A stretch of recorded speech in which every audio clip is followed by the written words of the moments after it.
Okay, so I just realized that I had this mic double feeding. So I'm making this video again. Um, so it's gonna be better the second time, right? So I'll start from the back, or I'll start from the bottom. There we go. Raul Roses Jr. looked amazing. Um, he kind of had that take one to give one mentality, which is kind of bad to have at his age, but what can you do? He's 18 and he's stubborn. Can't tell him what to do. He's not doing the dishes. You know, he's not cleaning up after himself. He's pooping his pants all the time. Um, Coming in socks. Anyways, yeah, the Zellberger fight. That guy is impressive. Although he did get rocked in the first, I will forgive that though because he came back in the second to get that filthy submission. Tracy Cortez kind of got gifted that decision, in my opinion. Um, I thought Jasmine did enough to win, but it was a closer fight than unanimous, so I don't know. Those close fights, the judges suck at close fights. And then I missed the Edgar fight because I was playing Halo, and Roman Kopylov looked like a murderer, looked like a hitman. Fremd looked like a bum. I thought that he just looked terrible. He looked stiff and slow against Kopylov. Kopylov just is one of those fighters that makes everyone look bad. So what can you do? Lupe Gomez looked amazing, you know. She can strike, she can wrestle like nobody else. Apparently, at least against this opponent, she looked like she could wrestle against anybody. Um, Fernando versus Kyle, the Canadian. I thought Fernando won. Um, it wasn't by much though, because it wasn't the most exciting fight. So it was kind of a tit for tat fight, kind of like Holland and uh, Jack De La Maddalena.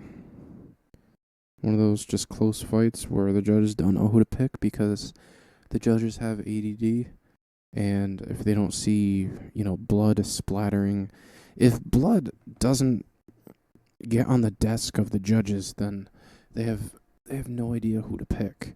So it's just a tough situation for them.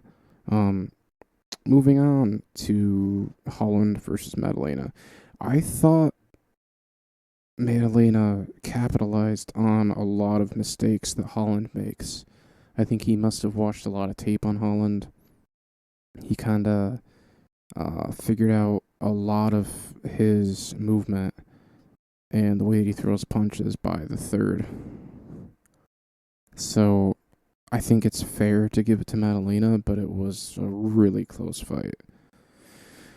Uh, so yeah, it was kind of disappointing, honestly, to see Holland. To obviously, I'm a Holland fan, so it was disappointing to see him lose, and it was also the first time that I saw Holland land on someone at 170 and they didn't go down.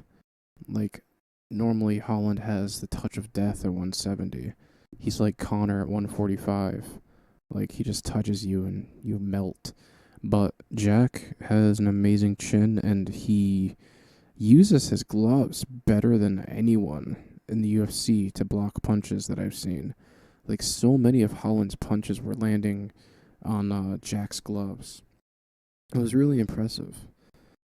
All right, that sums up everything but the main event.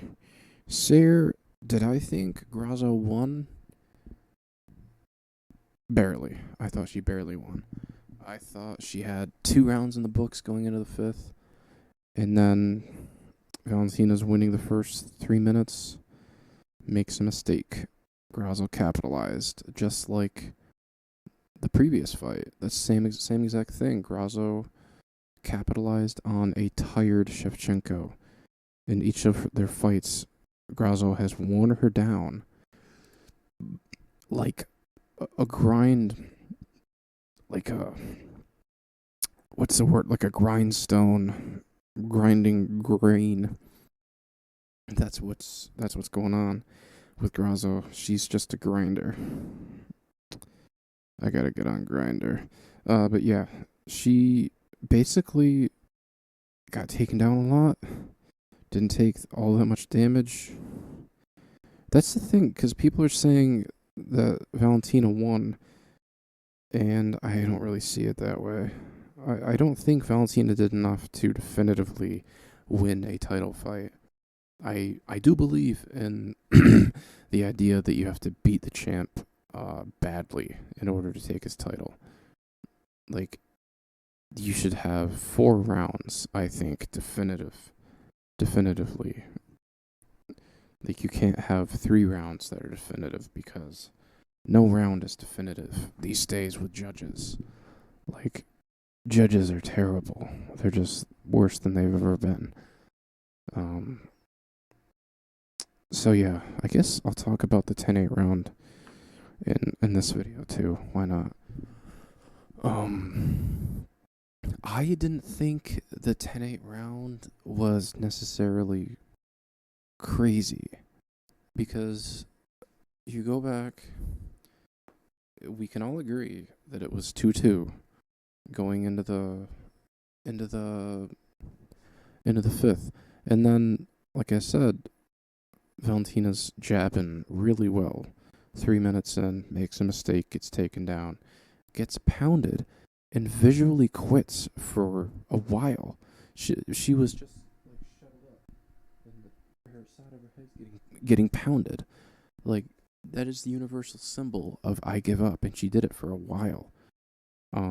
They weren't the most powerful punches, but they were punches, and this is the UFC, and it was a title fight. And I think Valentina was so done. Somehow, just in the last 2 minutes, she was just done. So, I think a 10-8 is a little goofy. It's a little goofy to give a 10-8 there, but I don't know. I don't think that it's insane. The fact that it won her the fight or made it a draw is kind of crazy, but what can you do? I don't know. I didn't think the Valentina had done enough to take it. It was one of those fights where it was that close, where you have to think of the title fight factor, which I do believe in. Some people think it's goofy, but I think if someone's the champion, then, they've got to have some cuts if they're going to lose that title. Some cuts and some bruises. So yeah, I just think and Grasso also had the only knockdown. She had the only knockdown, and by the end of the third, Grasso was getting up from every single takedown. So, I don't know. You kind of just... It's tough, because she was taking her down, but not really damaging her. Valentina was. The one time that Grasso got Valentina down, she was just throwing like crazy. I think she actually gassed herself out there. I think that's why she couldn't get the submission, because she kind of went crazy for a second. Same thing in the fourth, I think. Or was it the second, when Grasso dropped Valentina, and she threw a bunch of knees, and she threw a ton of punches. So yeah, my thing is, okay, so last May, Valentina fights Tyla Santos, and she gets taken down for like at least 3 rounds, and she didn't take a lot of damage, and she won that fight. So why does Valentina win this fight now? Or yeah, why should she win this fight if she if she didn't win that fight, because a lot of people were saying that she didn't beat Taila Santos, and she also didn't give Taila Santos a rematch. So I don't know. She didn't demolish Grasso in any way.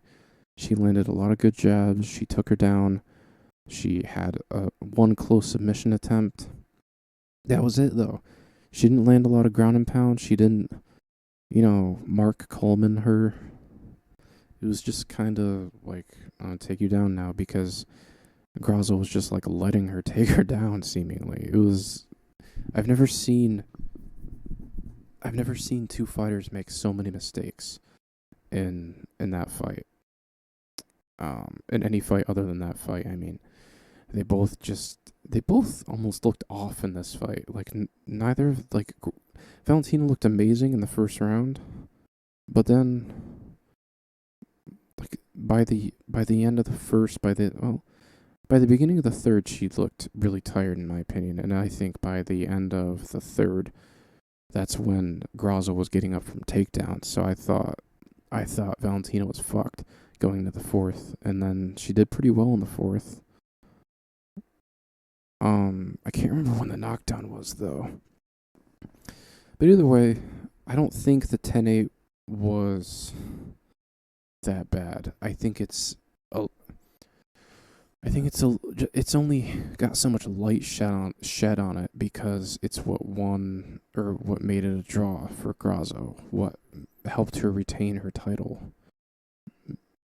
Made her retain her title. So, yeah, that's my thoughts on that. I think they do the rematch pretty soon. Definitely by early next year.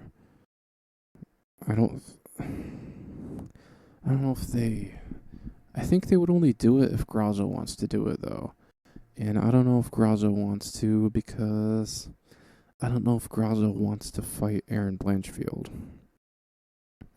I don't know if she beats Erin Blanchfield, because Blanchfield just beat Taila Santos, who came extremely close to beating Valentina.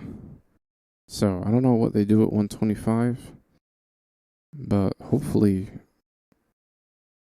it happens soon, because nobody likes draws, especially Dana White. Dana White hates draws. So yeah, that's my thoughts on that. On UFC Noche. So I will see y'all later.